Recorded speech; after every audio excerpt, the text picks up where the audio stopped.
Mercedes-Benz Saab зэрэг автомашин үйлдвэрлэгч компаниудад ажиллаж байсан туршлагатай 1962 төрсэн Михаил Маур гэгч эрхмээс болоод та энэ бичлэгийг үзэж байна.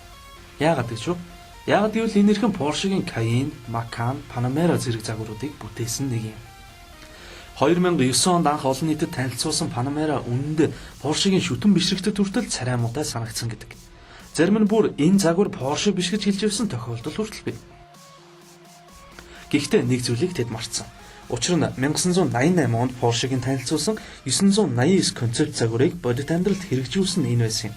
Харин нэрний хувьд Мексикийн алдарт Carrera Panamericana уралдааны нэрнээс сэдвлэн сонгожээ. Panamera-г хамгийн энгийнээр тодорхойлвол ердөө дөрвөн хаалгатай спорт машин. Түрүүн хэлсэнчлэн Panamera-гийн загвар олон хүнд таалагдаагүй. Үннийг хэлэхэд над ч гэсэн анх харахад огтхонч гоё санагтаагүй.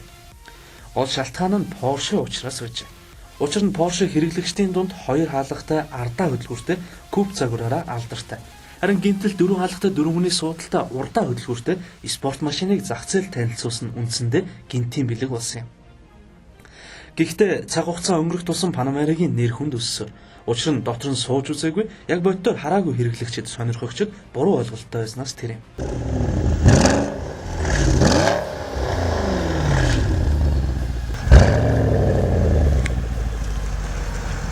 Америкчууд том машин дуртай байдаг учраас өнөөдөр Америкийн нэгдсэн улс Panamera-г хамгийн ихээр хэрэгэлдэг улс болжээ. Яагад гэвэл Panamera хүчтэй, тухтай, бас тэгээд үзэсгэлэнтэй. Үнэхээр үзэсгэлэнтэй. Магадгүй тань таалагдахгүй байж болох энэ загварыг би 4 хаалгатай 911 л гэж хэлнэ.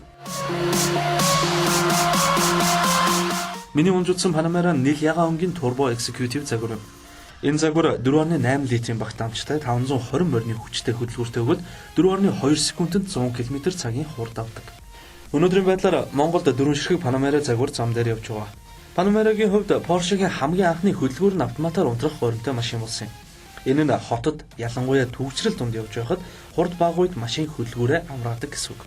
Ингэснээр түлш зарцуулалт, ялгаруулах нүүрсгчлийн хий буурчээ. Panamera-д ороод суухад эхлээд дэндүү олон товчлууртай мэт санагдана. За, өнөөдөр энэ төр бол компаниудын хөрөлөг цонхруу бол өөдөөс өлөх хөдрүүлэх суудлууд халан хөрнө. За энэ бол яг нь хойдлын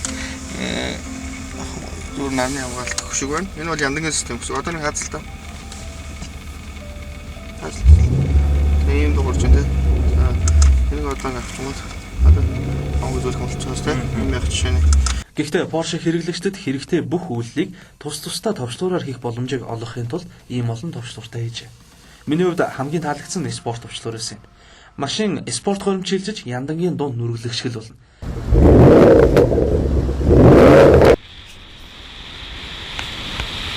Юу ч ярьдаг да.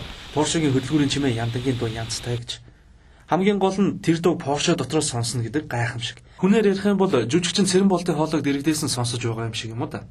Нэрээ нэг зүйлийг яг мартах шахлаа. Panamera Turbo Executive загвар 495 сая төгрөгөөр зарагдж байна.